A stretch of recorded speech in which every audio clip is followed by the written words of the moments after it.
What's going on, y'all? It's your boy QP, Nerds Rule the World. Just got out of an early screening of Novocaine. Initial thoughts coming out of Novocaine. Dope. Great action comedy. Jack Quaid has always had a punchable face ever since I saw Companion, but I got over it because I did like him in The Boys. You want to cheer for this guy in this joint. Shout out to Amber Midthunder, Jacob Batalon, Ray Nicholson. Great job. I'll be talking all about this on WTOP, but great movie. Go see it with your friends and family. Novocaine, well, make sure they're a little bit older because there's a lot of violence going on.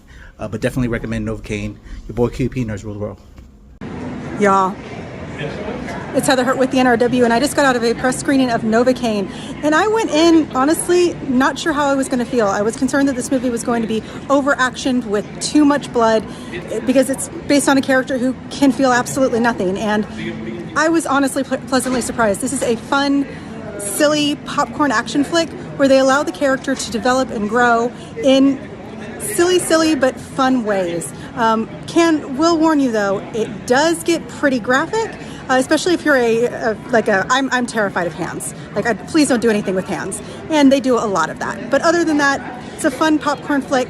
It arrives in theaters on March 14th with early screenings this Saturday. Check them out. You can see it at BlurredCon if you're in the Washington, D.C. area. We will have the full review soon up on the channel. Make sure you check it out. Hello, everyone, and welcome back to the NRW, where nerds rule the world. My name is Heather Hurt. That's Kuya P. And we're here to talk about a guy that feels no pain at all. Gosh, do I wish that was a thing in real life. We're here to talk about Novocaine, arriving in theaters this Friday, March 14th. Let's get to the trailer, and then we'll talk review.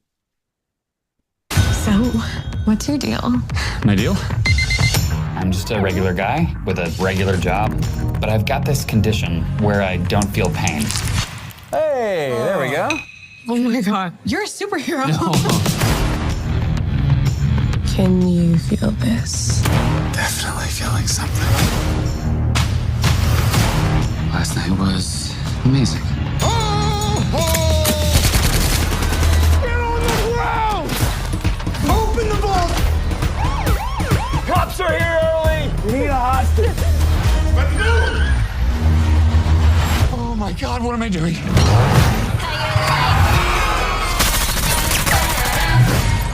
I just want to know where Sherry is. You ever fired a gun before?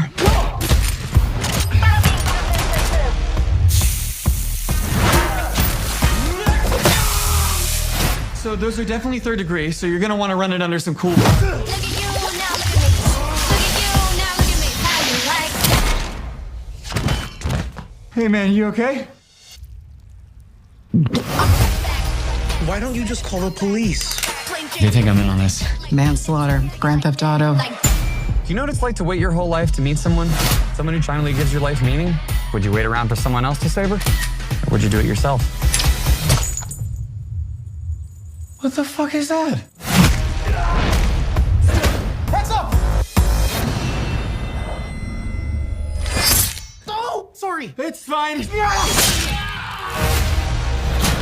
What happened to your face? You should see the other guy. Tell me everything you know. What's his name? You gotta be careful, dude. You can still die. You're not Wolverine. You understand pain? Oh, no, stop it. Oh! Wow, that hurt. That one hurt the most. How you like? Novocaine? It is you! I thought you'd be dead by now. Well, I'm not. It's fucking Novocaine! And he's not fucking dead!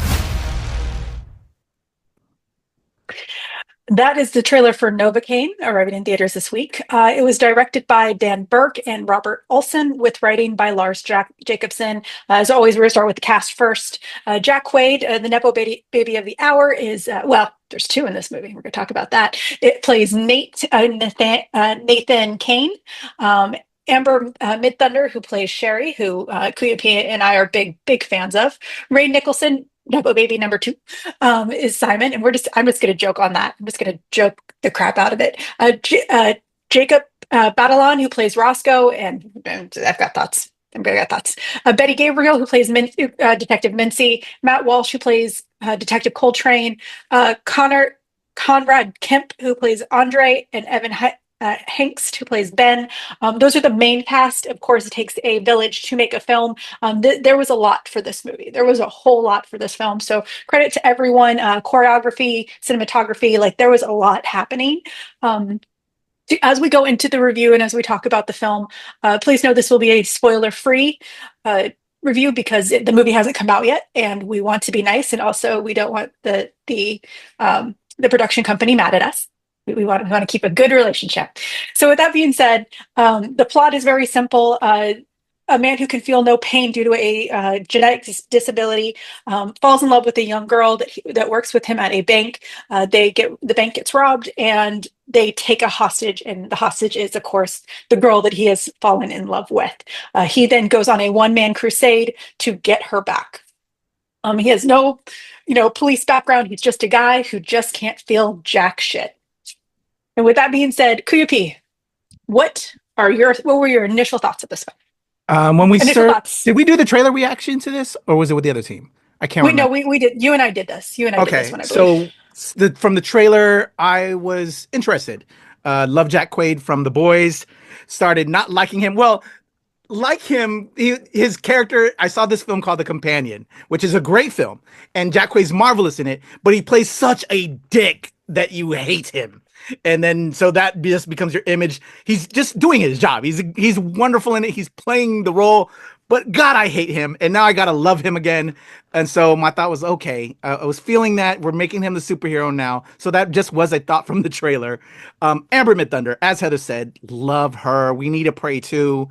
But I will say somewhat skeptical with her being made the love interest, when to me she's now a action superstar, but she can play anything. But are we going to demean her and make her lesser?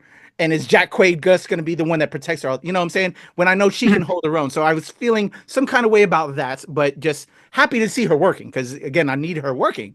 And Jacob Batalon, he always plays a great buddy. He's our buddy to Spider-Man with Tom Holland. So he's wonderful. And Ray Nicholson, who you don't know too much from this trailer, is a star on the rise. Go check him out in Borderline. That's also coming out the week of this release. But yeah, I was very intrigued from the trailer. Okay. All right. I also kind of was curious. My husband, when I showed this to him, he kept yelling that he didn't want another Crank movie. I didn't think it was Crank when I first saw the trailer, but it was interesting. It definitely pulled me. The cast is really, really good. I was curious. I wasn't necessarily in love with the idea, with the concept, especially because I was concerned that we were getting a pseudo superhero film. We were getting The Sixth Sense on The Sixth Sense meets Crank, and I didn't want that. I didn't want a film like that. So I went into this film kind of skeptical. I was lucky enough to see it as a press screener. Kuya P had to unfortunately pay. I was fine paying the price. I'm just kidding. But it was one of those where it was a good note. Would you be willing to pay for this film? Yes. Okay. Yeah. I'll put my response at the end. I'll put my response at the end to that. So now that we've kind of talked about our initial concerns and our initial interests, let's go right into the review. Once again, this will be no spoilers. I'm going to try and hold Kuya P back. We know how much he just loves talking about film. I'm really just throwing him under the bus lately. I have no idea why I'm doing this. I'm just being super mean to him. But with that being said, don't worry about spoilers. We do want you to see movies. Even if we don't like a film, we want you to go experience things on your own. So this will be spoiler free. With that being said, Kuya P, on with your review. I enjoyed the film. Even though Jack Quaid's face became punchable after Companion, I was endeared to him because of his in this film. His condition is properly explained.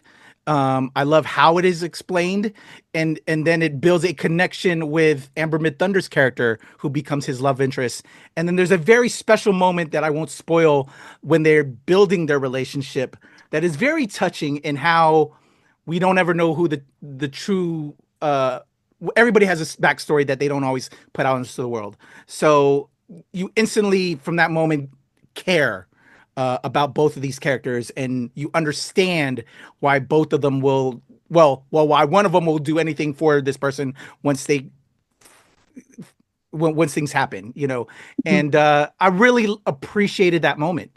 And it really made me care, and you feel all the way around. And there's also another element in regards to Jacob Batalon's character as a friend to Jack Quaid's character, in how their relationship is started and how the online life and the real life is different, and how we all put on masks. And so I really appreciated that. There's a lot of very relatable elements that I did not expect to see in this action comedy. It was, to me, very heartfelt, and wasn't expecting to have those emotions from this film. So I got to give him credit for that, to give us that foundation, and then to go on this wild action comedy ride that was very equal parts Wile E. Coyote in regards to Jack Quaid's character. Just seeing him go through so much stuff that I properly enjoyed this film. I was happy to see this film. And Novocaine dropping March 14th. And you, Heather?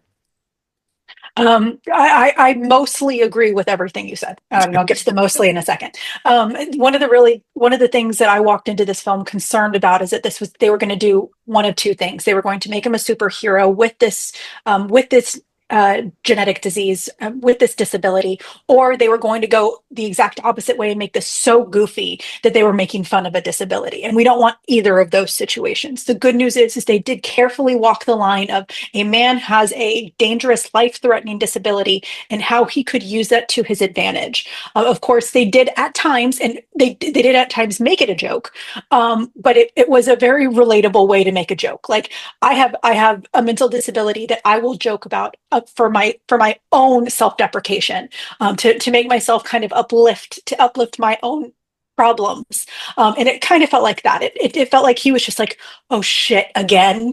There were moments that felt very relatable if you have a disability at any level. But the good news is that they did walk that line. He wasn't a superhero. His disability wasn't made fun of. And it was very well put together in this film. The acting was phenomenal from everyone's perspective. Ray Nicholson, I will say, he will do great. He will do great things going forward. Amber Midthunder, I am so excited to once again. We have seen her career blossom, and I'm so excited to see more of what she can do, because she was kind of the glue in this film, and I really, really liked it. And then, of course, Jack Quaid, if you have been watching nerd shit of any flavor, his range is incredible.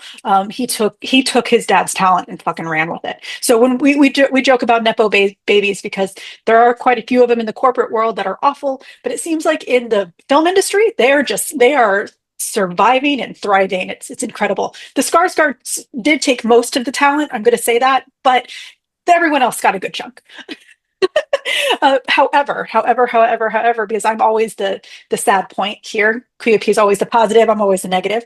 No, it's all good. Well, it's a balance, but it's all good. No, yeah, we need that realness. One thing that did hit me, though they did not use his disability as as plot armor, which they could have done. This was a very, very, and I do see that as a positive. On the flip side, this was an incredibly cliche film. The film is incredibly cliche. It follows all of the motions. I was talking to some other critics when we walked outside of the theater. I felt really bad because I said this in front of to a young man, and I felt very, very bad afterwards. I didn't even think about it. Thank you, Anthony, for pointing out that I was being a jerk. I appreciate it. But someone mentioned that they liked the twist, and I was just like, oh, what twist? Because I had literally no idea that someone would consider that a twist, because I thought this was so cliche. Like, that what happened was such a cliche thing to happen. That's not necessarily a bad thing, but I will say that it was, for me, it was a downer. There were elements to this film that was just like, I didn't see that. I saw that coming a mile away, because that's just how it is. I also happen to work in a bank, so there are certain elements that are like, oh yeah, we were trained against that on purpose. But other than that, the acting was great. I really loved Betty Gabriel as the lead detective. She was wonderful. Matt Walsh. Matt Walsh is a treat in every damn thing he does. He is a treat in every damn thing he does. Overall, this movie was fun. It's silly. It's a good popcorn movie. It's a good popcorn silly movie. And now here's where I'm going to go against QUP's opinion on, is this worth the cost? I will say it's worth the cost of a stream. If you want to wait until it comes out of theaters and you pay that, that $9.99 or that $5.99 to rent, I totally agree. I do not think it is worth the cost of a ticket. I want to be fair.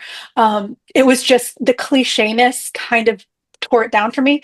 Was it a fun movie? Yes. Was it a goofy movie at times? Yes. Did it go overboard? Absolutely not. But I just don't know if $20 a ticket is worth it. But once again, I do think that renting it, because you should always support films, renting it is definitely worth the cost. All right. With that being said, Kuya P looking at me and smiling and laughing. Kuya P, final thoughts or disagreements with me? No worries. Respectful disagreements. I think this is definitely an audience type of film. The audience that I was watching it with, we were all in tune with the humor, the action, the cringe points, the wild moments. And I love that vibe that only an audience can give you with certain entertainment. So yeah, respectful disagreement, and that's okay. I see your point though, because again, there's so many things that we have to purchase in the world. Just, I honor and respect that saving of money because I know how costly it is. Thankfully, I'm able to, and I did that even though I had the press screening available and all that. And I went and paid for this because I wanted to, because I was intrigued by it. And no worries. Always respectful. We all have different situations. But yeah, I think the elements of this film, it puts it there for me as an audience type of a film. That's why if you look for that from a film for that type of an audience type of experience. Yeah. Well, then we can compromise here. I can agree that this is a fun film that you should react with others. So if anything, have a movie night at home. Celebrate it with friends. Bring people Definitely. around. Yeah. Especially since my husband and I had a very different take on this film. He has seen we are both action film people, but he has seen quite a bit more than me. And so I'm going to be very honest, he was kind of bored. And once again, it's the clichéness will hit each of us differently. Sometimes it's nice to have, like for me, the reason why I liked this film is sometimes having those cliche moments makes you feel like you're just watching something to have fun. And that's what makes it popcorny to me. Whereas he was just kind of bored, and that's okay. But watching it with people, no matter what, whether it's in your own home or whether you do a shared movie night, there are the party experiences, the digital party experiences. Watch it with people. I can agree to that. Watch it with people and let everyone talk about it. I'm going crazy. Novocaine. There we go. I'm thinking about Crank all of a sudden. Novocaine will be available in theaters March 14th. So definitely get your tickets right now. We'll see you all soon. I'm gonna go get some pie. Pie.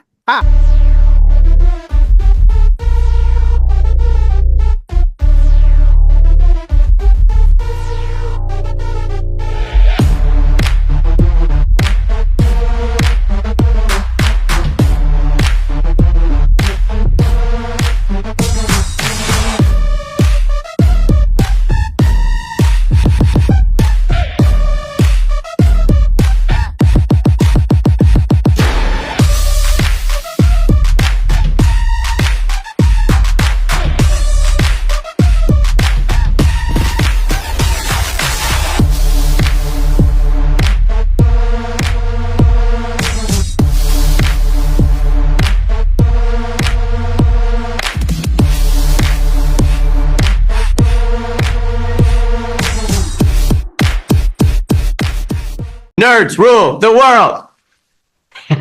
Pleasure chatting with you. Love to all my nerds who rule the world. Yeah. Nerds rule the world. Yes, we do. Thanks. Nerds rule the world. Thank you. I love the nerds ruling the world, so more power to you. Patrick, what up, man? And yes, they do. Nerds rule the world, kid. Yes, sir. Thank you. Awesome. Kuya P, nerds rule the world. Hello. Yes, they do. Yes. Oh, nerds rule the world. I got. It's in the title of your show, like nerds rule the world. Like I want more black weirdos on screen, and I don't feel like we ever get to see that very much. Thank you so much. Nerds do rule the world. Yes. Thank you.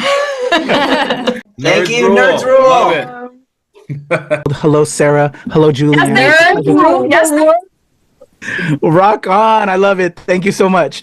It's good to see you. I love Nerds Rule the World.